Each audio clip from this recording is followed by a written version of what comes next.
हीरा मोती ओस का ऐसी तेरी आवे, गरीबदास कर बंदगी भाई भौर न ऐसा दाव, ऐसा दाव, ऐसा मौका, ऐसा चांस मनुष्य शरीर, और फिर ये तत्व ज्ञान, और अब भी तुम पीछे रहोगे।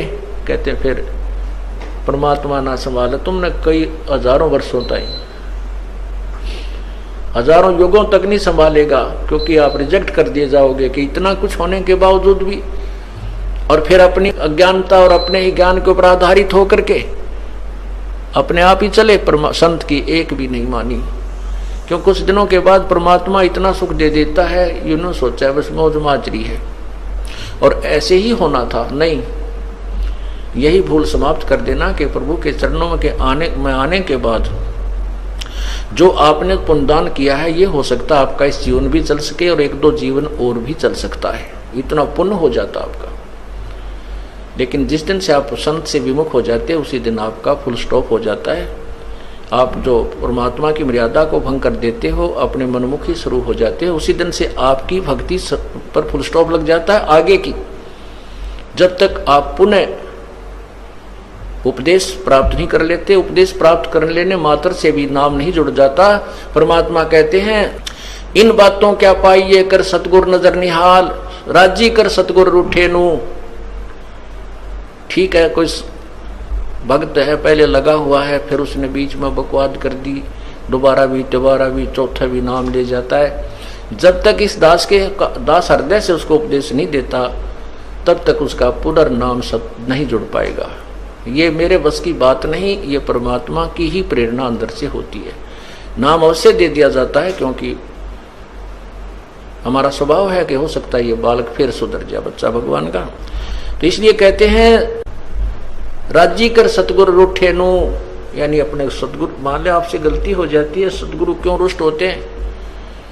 क्योंकि आप वो विद्यार्थी से टीचर रुष्ट होता है जो कोई भी मर्यादा नहीं निभाता, बार बार समझाने के बाद भी शरारत करने से बाज नहीं आता, तो वो उससे रुष्ट होता है। ऐसे ही परमात्मा का मार्ग है, आप विद्यार्थी हैं, ये दास आध्यात्मिक टीचर है।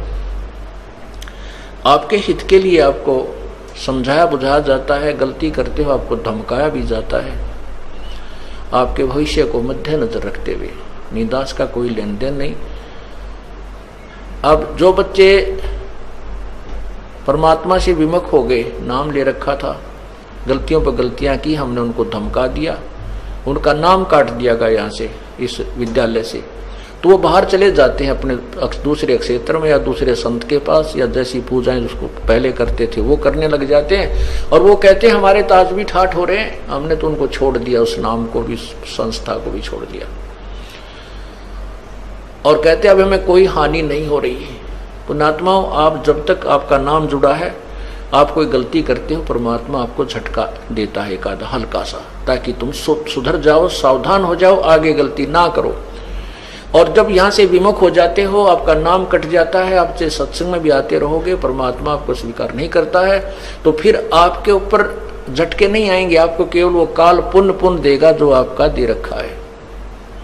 जैसे विद्यार्थी, जो बच्चा स्कूल में आता है, गलती करता है, टीचर उसको पीटता भी है, एक आधा थप्पड़ भी मार दे, खुड़कावट धमकाता भी है, और जब वो बच्चा स्कूल छोड़कर चला जाता है, फिर चाहे वो गधे पर बैठ कर बारी लेता रहे, कहीं घूमता रहो, कहीं खेलो, वो टीचर उसको कुछ नहीं कहेगा, उसके साथ से निकल जाएगा। वो कितनी शरारत कर रहा हो, वो नहीं, टीचर नहीं बोलेगा उससे, क्योंकि अब उसका विद्यार्थी नहीं रहा।